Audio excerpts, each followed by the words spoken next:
untuk memperkenalkan diri. Perkenalkan, namaku Ismail Raiza, biasa dipanggil Zizi.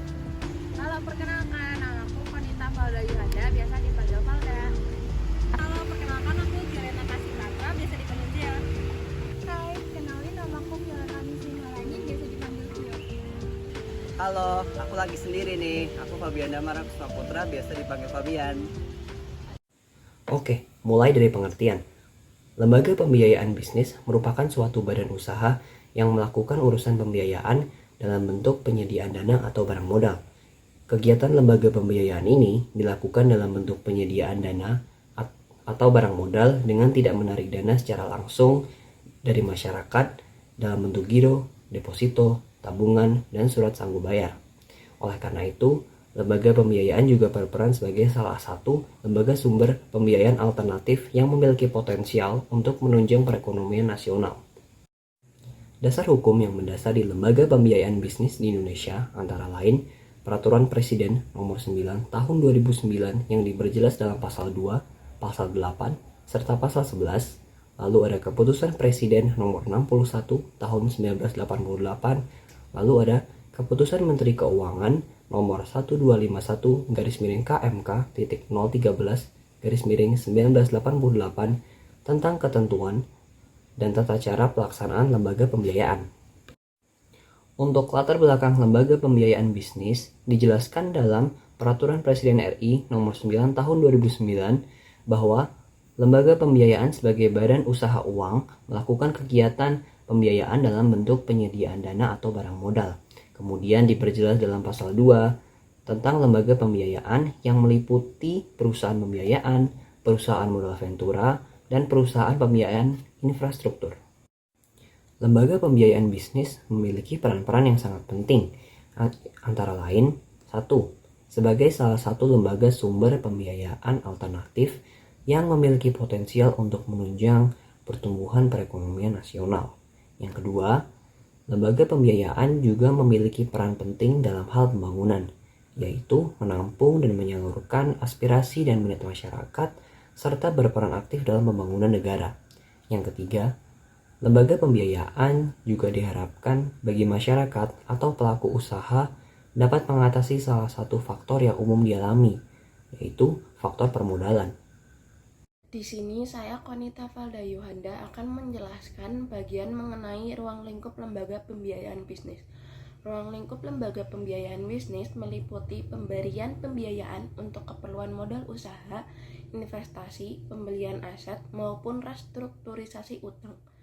Lembaga pembiayaan bisnis juga memberikan layanan konsultasi dan bantuan teknis untuk membantu bisnis dalam pengembangan dan pengelolaan keuangan. Namun perlu diperhatikan bahwa lembaga pembiayaan bisnis bukanlah lembaga perbankan dan tidak berlisensi seperti bank dalam memberikan jasa keuangan kepada nasabah. Di sini saya akan menjelaskan tentang jenis-jenis lembaga pembiayaan. Yang pertama ada leasing. Leasing ini termasuk macam perusahaan pembiayaan. Leasing atau sewa guna usaha memberikan manfaat dan sekaligus solusi keuangan bagi masyarakat umum. Leasing atau sewa guna usaha adalah salah satu jenis lembaga sewa guna yang diberikan dalam bentuk barang modal. Lembaga ini menerapkan aturan jika hak milik atas suatu barang nantinya akan berada di bawah kekuasaan suatu lembaga. Di Indonesia ada banyak perusahaan sewa guna usaha atau leasing yang terdaftar di OJK. Di antaranya ada Adira Finance, BCA Finance, BVI Finance, FIF, dan Aditama Finance. Kemudian untuk perusahaan leasing syariah di Indonesia di antaranya ada Al Ijarah Indonesia Finance, Amanah Finance, dan Citra Tirta Mulia. Yang kedua ada anjak piutang. Anjak piutang adalah sebuah kegiatan yang jenis pembiayaannya dilakukan dalam bentuk pembelian piutang. Jenis piutang ini termasuk ke dalam piutang dalam jangka pendek atau sebuah perusahaan. Salah satu keuntungan menggunakan jenis ini adalah kebebasan untuk menggunakan jaminan ataupun tanpa menggunakan jaminan. Berikut ini beberapa contoh perusahaan anjak piutang di Indonesia. Yang pertama ada Aditama Finance yang merupakan sebuah perusahaan pembiayaan yang hadir menawarkan produknya berupa solusi anjak piutang dan sewa guna usaha atau finance lease. Yang kedua ada SK Finance. Perusahaan ini awalnya hanya melayani pembiayaan atau modal dana pada alat berat dan truk untuk dana di sektor perkebunan, infrastruktur, dan di sektor pertambangan. Yang ketiga ada PT IFS Capital Indonesia. memberikan penyediaan jasa di bidang leasing untuk berbagai usaha kecil dan menengah di Indonesia, dan juga di bidang ajak piutang. Dan ada contoh lain-lainnya. Yang ketiga ada perusahaan modal ventura. Modal ventura adalah salah satu macam lembaga pembiayaan yang melakukan usaha pembiayaan atau penyertaan modal ke dalam suatu perusahaan yang menerima bantuan pembiayaan atau investasi company dalam jangka waktu tertentu. Atau juga lebih terfokus pada penyertaan modal pada suatu perusahaan dengan menggunakan jangka waktu yang telah disepakati bersama. Kegiatan usaha perusahaan modal ventura meliputi yang pertama penyertaan saham atau equity participant.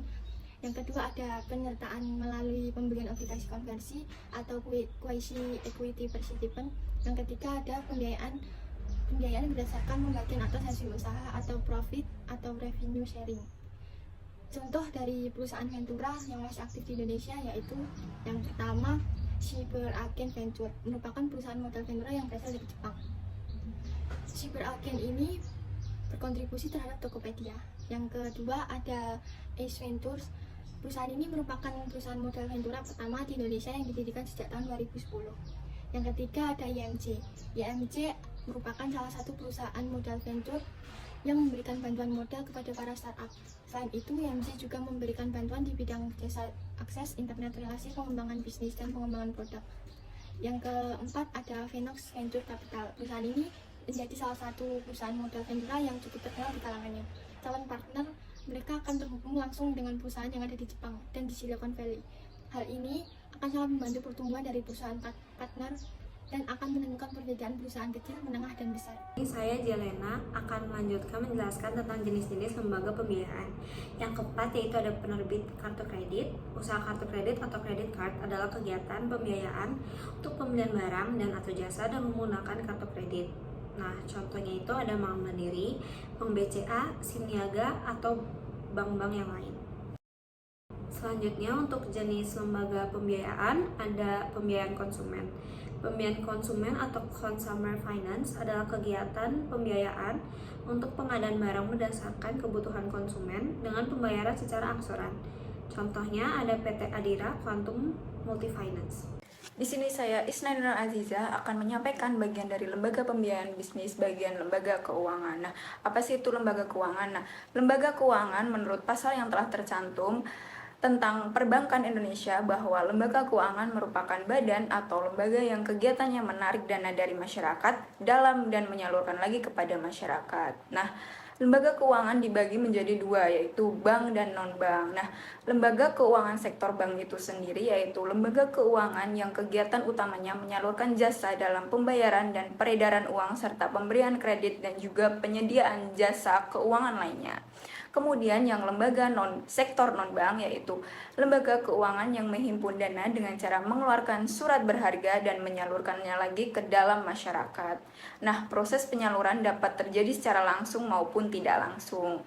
Kemudian ada fungsi lembaga keuangan. Nah, fungsi yang pertama pada sektor bank yaitu tempat penyimpanan uang yaitu rekening koran atau giro, deposito berjangka atau tabungan.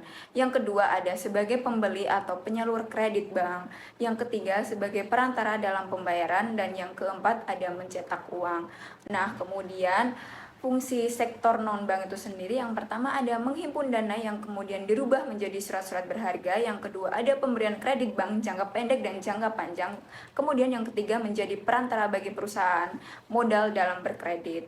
Nah, kemudian ada jenis-jenis lembaga keuangan. Nah, jenis yang pertama pada sektor bank ada dua, yaitu bank umum dan bank BPR. Nah, bank umum sendiri yaitu bank yang melayani semua aktivitas BPR ditambah layanan lain seperti kegiatan bank pada umumnya dan juga melayani transaksi keuangan mulai dari clearing, inkaso, valuta asing, dan transfer yang tidak bisa dilayani BPR.